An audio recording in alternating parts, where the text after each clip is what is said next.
The small town of Millbrook was usually quiet. The fields stretched wide, and most days people went about their business without much excitement. But today, the courthouse was packed. The usual calm was replaced by whispers and curious glances. Everyone had heard the news. Tiffany Wallace, the rich girl from the town's wealthiest family, was suing Eli Turner, the farmer's son. No one could believe it. Tiffany, known for her sharp tongue and flashy clothes, standing against Eli, a boy who grew up working the land with his mother. The courtroom buzzed with tension, and the air felt thick with something more than just a legal battle. When Eli took the stand, Tiffany smirked and let out a sharp laugh. She pointed at his worn-out jacket and muddy boots. "Look at him," she said loudly. "Dirt boy thinks he belongs here." Her words echoed through the room, causing some people to chuckle, while others looked away, uneasy.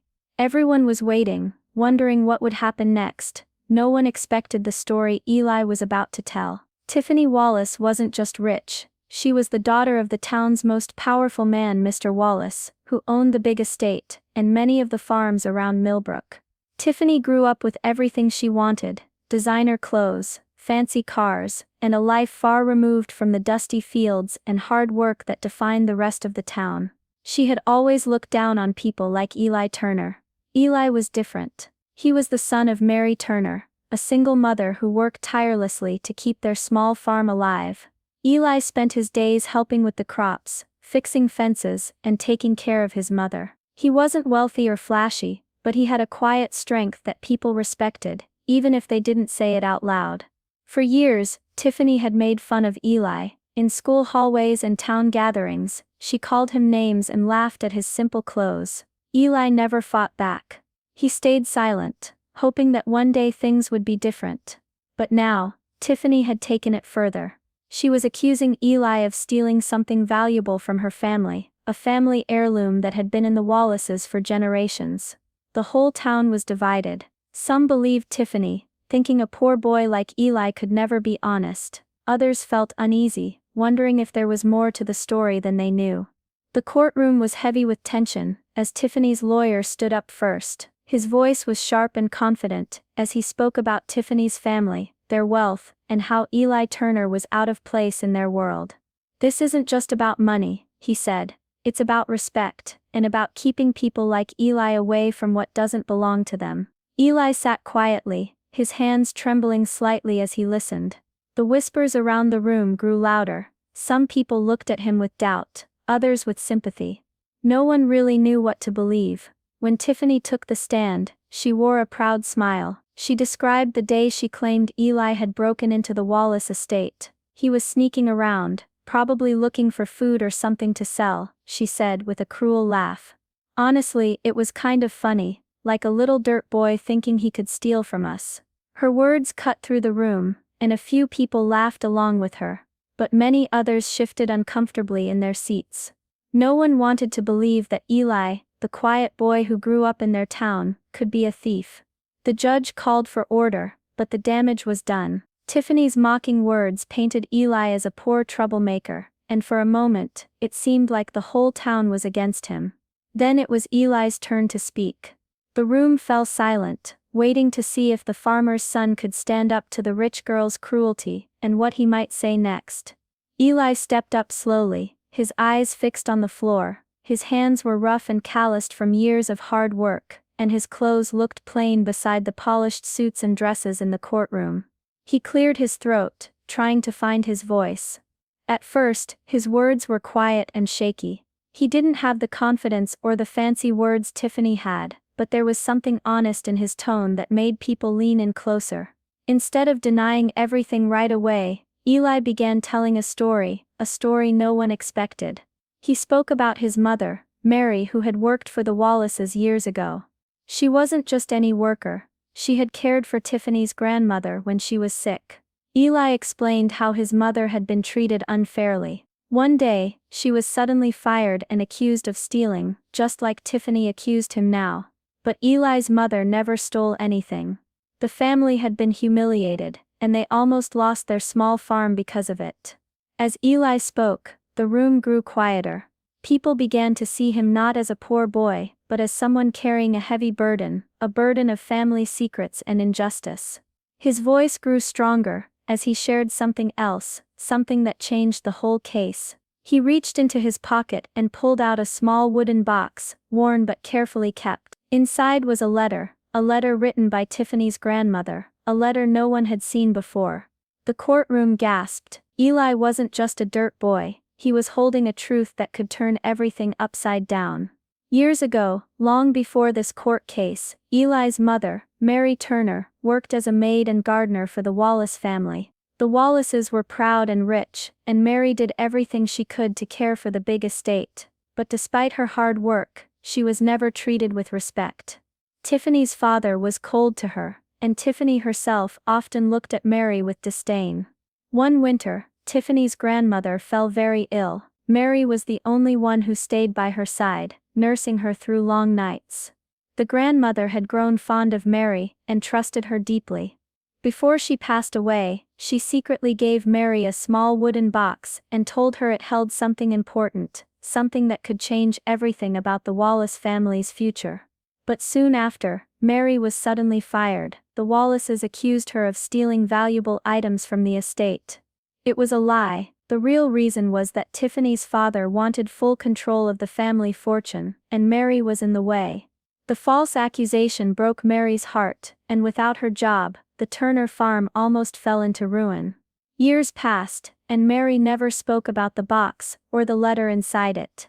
When she became too sick to care for Eli, she handed the box to him with a quiet warning. "Keep this safe, it's the truth they don't want anyone to see." Now sitting in that courtroom, Eli opened the box. Inside was a letter, the grandmother's will. It was different from the official one Tiffany's father had used. This letter said the land was meant to help the town's orphanage, and gave part of the estate to Mary for her years of care. It was proof that the Wallaces' story wasn't as simple as everyone thought. The courtroom was silent. This letter could change everything. Eli wasn't just fighting for himself anymore, he was fighting for justice, for his mother, for the truth, and for the whole town. When Eli revealed the letter, a hush fell over the courtroom. People stared at the small wooden box and the worn paper inside it. The judge carefully took the letter, reading the faded handwriting aloud. The words were clear. The grandmother had wanted to share her estate differently than what Tiffany's father had shown in court. The letter said the land was to be divided, with a large part given to the town's orphanage, and a portion left to Mary Turner, recognizing her care and loyalty. The judge looked up, eyes serious. "This changes the case," he said quietly. "We will verify the authenticity of this document immediately." Murmurs spread through the room. Many people who had doubted Eli now looked at him with new respect. Others exchanged uneasy glances, realizing the Wallaces might have hidden something important all these years. Tiffany sat frozen, her confident smile fading. The laughter she had shared earlier seemed distant now. The courtroom was no longer just a place for a simple theft case, it was a place where long-buried secrets were finally coming to light. The judge called a brief recess, while experts examined the letter. Everyone waited, holding their breath, knowing that the truth was about to shake their town in ways they never imagined.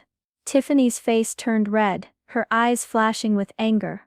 "This is a fake," she shouted, slamming her hands on the table. "Eli made it up. He's trying to trick everyone." Her voice cracked, as she continued, "My family has done nothing wrong. This is a lie, and I won't stand for it." But the judge remained calm. "The court will have this letter examined by handwriting experts," he said firmly.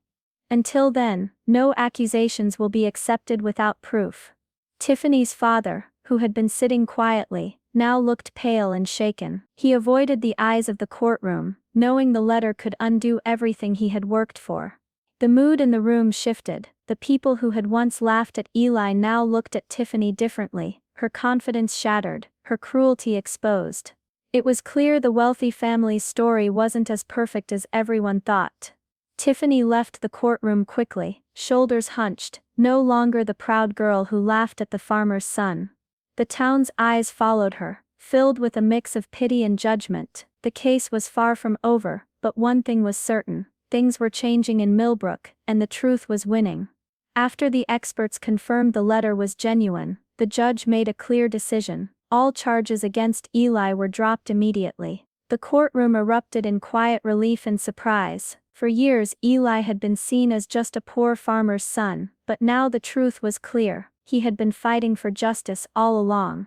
The judge didn't stop there. He ordered an investigation into the Wallace estate and the handling of the family's fortune.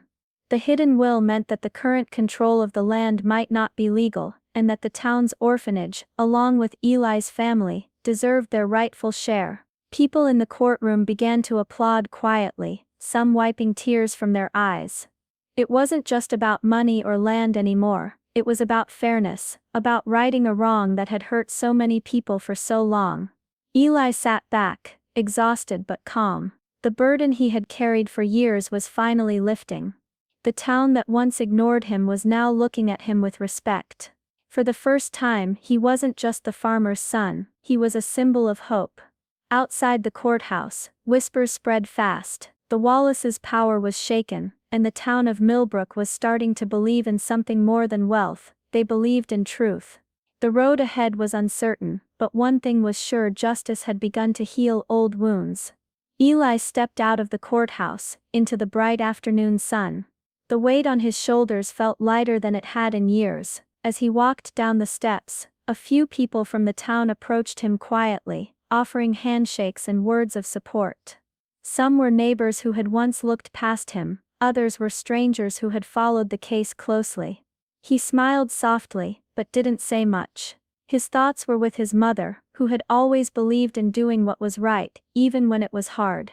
He held the small wooden box close to his heart, a reminder of the truth they had uncovered together. Meanwhile, Tiffany walked out the side door, alone. No one followed her. The laughter and sneers she once carried with her were gone. The pride that filled her before had been replaced by silence and shame. The town had changed that day. It wasn't just about Eli or Tiffany anymore. It was about what justice and kindness could do, even when the odds seemed stacked against you. And for Eli, it was just the beginning of something new, a chance to live without fear and with the truth finally on his side. Years later, the town still remembered that day in court, but what many didn't know was what Eli did next. Instead of keeping the land for himself, he quietly donated the portion meant for his family to the town's orphanage, just like the grandmother had wished. Eli never sought revenge or riches. He wanted only to honor his mother's kindness and the truth that had set him free. In a town where names and money once decided everything, one boy's courage showed everyone that sometimes, the smallest voice can change everything.